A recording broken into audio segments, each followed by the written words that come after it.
তোমরা দেখেইছো আইবুড়ো ভাতে আমি খুব সিম্পল গেছিলাম, তাই গায়ে হলুদে একটা ধামাকাদার লুক দিয়েছি, যেটা একদম আলাদা, অন্য রকম। দেখে বলো কেমন লাগছে আমাকে দেখতে এই লুকে। যাই হোক, শত অপেক্ষার পর অবশেষে গায়ে হলুদের তত্ত্ব এসে পৌঁছালো। মানে আসতে এত লেট করছিল এরা, যে আমরা তো দুপুরে লাঞ্চটাও করে নিয়েছিলাম আসছে না দেখে। তারপরে গায়ে হলুদ শুরু করেছিলাম। এই যে আমাকে একটা ভালো কাজ দিয়েছে, এখানে পূজাইদির মাথায় একটা নোড়া চাপানো হয়েছে, সেটার উপরে তেল ঢালতে হবে, এটা একটা রিচুয়াল। এবারে হবে একটা মজাদার খেলা।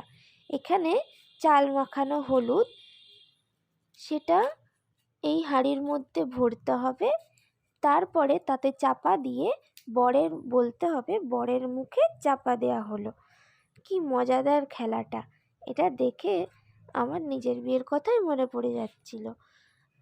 খুব মজাদার গেমটা, পূজাদিদি তো খুব মজার সাথে গেমটা খেলছিল, আর আমাদেরও খুব ভালো লাগছিল। যাই হোক, খেলা টেলা শেষে এবারে আমরা নদীর দিকে রওনা হলাম।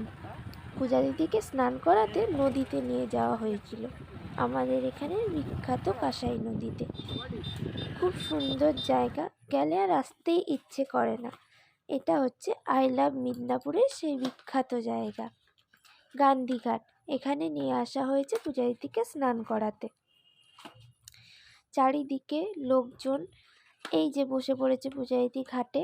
আর এখানেও আরও রিচুয়াল রয়েছে, সেই রিচুয়ালগুলোই এখন পালন করা হচ্ছে।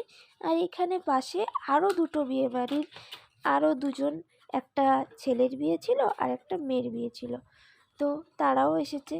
প্রচুর লোকজন এখানে। তো সবাই যে যার জায়গায় রিচুয়াল করছে। পূজাদিদি এখানে লাস্ট রিচুয়াল করে নিল গায়ে হলুদের, এরপরে তার মাথা ঢেকে দেওয়া এলো। এবারে সে এইভাবেই বাড়িতে যাবে মাথা ঢাকা অবস্থায়। তার গায়ে হলুদ পর্ব শেষ হলো।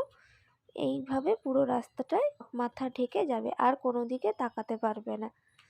যাই হোক, গায়ে হলুদ শেষ হয়ে গেল। অবশেষে এবারে আমরা বাড়ির দিকে রওনা হচ্ছি। বিয়ের ফুল ভিডিও দেখার জন্য সাবস্ক্রাইব করে দাও।